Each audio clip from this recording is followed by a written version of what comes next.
Hi ரூபிபீஸ்லேருந்து இன்னைக்கு Nifty எப்படியெல்லாம் react ஆயிருக்கு, அப்புறம் நம்மளோட இண்டிகேட்டர் நம்மளுக்கு எப்படியெல்லாம் இன்னைக்கு ஃபேவராக இருந்தது அப்படின்றத பார்க்கலாம்.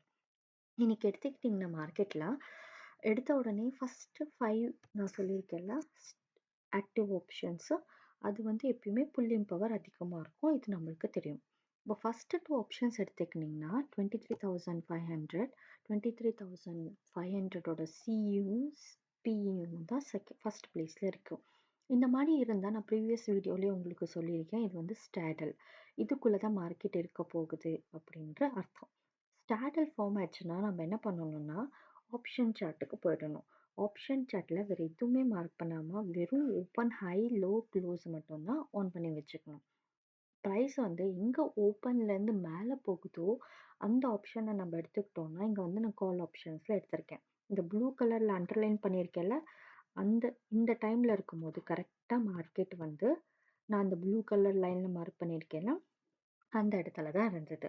இந்த மாதிரி ஒரு கண்டிஷன்ஸ் வரும்போது நம்ம ஸ்விங் ஹையை தான் டார்கெட்டாக வைப்போம். ஓகேங்களா? இங்கே பாருங்கள், ஆஃப்டர் சம் டைம் எவ்வளோ ஈஸியாக ஸ்விங் ஹையை இங்கே தொட்டிருக்கு அப்படின்னு. இங்கே அதே மாதிரி ஆக்டிவ் ஆப்ஷன்ஸில் நீங்கள் கால் எடுக்கும் போது புட்டை கூட நீங்கள் ட்ரை பண்ணலாம். புட்டும் அப்படி தான் பாருங்கள், ஓப்பன் ஹை லோ க்ளோஸ். ஓகேவா? இந்த க்ளோஸுக்கு கீழே ஓப்பனுக்கு கீழே தான் மார்க்கெட் இருந்தது. நம்ம காலில் எங்கே நீங்கள் என்ட்ரி எடுத்தீங்களோ சியிலும் அதே மாதிரி அங்கேயே என்ட்ரி எடுத்துடலாம். ஓகேங்களா? இதில் சிஇயோட ஸ்விங் லோ தான் டார்கெட்டே. ஓகேங்களா? இப்போ நம்மளுக்கு ட்ரேடு முடிஞ்சது. நெக்ஸ்ட்டு நிஃப்டி எப்படியெல்லாம் ரியாக்ட் பண்ணியிருக்கு, இன்னைக்கு வேற எக்ஸ்பைரி இல்லையா, எப்படியெல்லாம் ஒர்க் பண்ணியிருக்கு அப்படின்றத பாருங்கள். சேம் கொஞ்ச நேரம் கழித்து பார்த்தீங்கன்னா ஃபஸ்ட்டு 2 பிளேஸில் 23,600 சியும் 23,600ஓட பியும் தான் ஃபஸ்ட் பிளேஸில் வந்துருச்சு.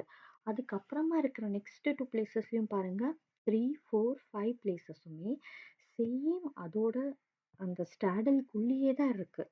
அப்படின்னா இங்கே பாருங்கள், நான் நீட்டாக மார்க் பண்ணியிருக்கேன். இது 23,600ஓட சிஇ, கீழே இருக்கிறது 23,600ஓட பிஇ லெவல். அதுக்கு வர 23,550, 23,650, 550 பிஇ லெவல் எல்லாமே இந்த உள்ள தான் இருக்கு. ஓகேங்களா? இன்னும் கொஞ்ச நேரம் கழிச்சு பார்த்தீங்கன்னா மார்க்கெட் இன்னும் கம்ப்ரஸ் பண்ண ஸ்டார்ட் பண்ணிட்டாங்க. இப்போ பாருங்க, இது ஸ்டாண்டர்ட் கான்ஸ்டண்ட்டாக இருக்கு. சிஇ கிட்ட தான் 23,600 ப்ரைஸ் இருக்கு. ஆனால் கீழே மார்க்கெட் போக வாய்ப்பு இல்லை. ரொம்ப கீழேயும் போக விட மாட்டிருக்காங்க. ஸோ அதை அப்படியே கம்ப்ரஸ் பண்ணி அதுக்கு அந்த ரேஞ்சுக்குள்ளே தான் அவங்க மார்க்கெட்டை முடிக்கணும். சரிங்களா? அப்போது இங்கே பாருங்கள், 23,500, 23,650 எல்லாமே அந்த ரேஞ்சுக்குள்ளே தான் இருக்குது. ஸோ இதுக்குள்ளே தான் மார்க்கெட் இருக்க போகுது. இந்த நெக்ஸ்ட் 3 வேல்யூஸ் இருக்கு இல்லையா, அதுக்குள்ளே தான் இருக்க போகுது அப்படின்னு நம்ம கண்டுபிடிச்சிட்டோம். அதை விட இன்னும் கீழே பார்த்தீங்கன்னா நெக்ஸ்ட் அடுத்தடுத்த லெவல்ஸ்ல எல்லாமே மார்க்கெட் அங்கேயே குறைச்சி அங்கேயே முடிச்சிட்டாங்க. நிஃப்டி முடியிற டைமில் ஃபியூச்சர்ஸில் கிஃப்ட் நிஃப்டி ஃபியூச்சர்ஸில் பார்த்தீங்கன்னா 23,593 தான் முடிஞ்சிருக்கு. அதே மாதிரி நிஃப்டி ஆப்ஷன்ஸில் பார்த்தீங்கன்னா கரெக்டாக 23,601 முடிஞ்சிருக்கு. நம்மளோட ஸ்டார்டிங்கில் என்ன இருக்குது, 23,600 சிஇ இருக்கு இல்லையா, மார்க்கெட் அந்த சிஇ லெவல் வரைக்கும் போகலைன்னா நான் என்ன சொல்லியிருக்கேன், இந்த ரைட் ஹேண்ட் சைடில் இருக்கிற லெவல்ஸில் அந்த லெவலுக்கு ஏற்ற மாதிரி அது போய்டும்னு சொல்லியிருக்கேன். ஸோ பார்த்தீங்களா எவ்வளோ நீட்டாக அந்த லெவல்லையே மார்க்கெட்டு முடிச்சிருக்காங்க அப்படின்னு.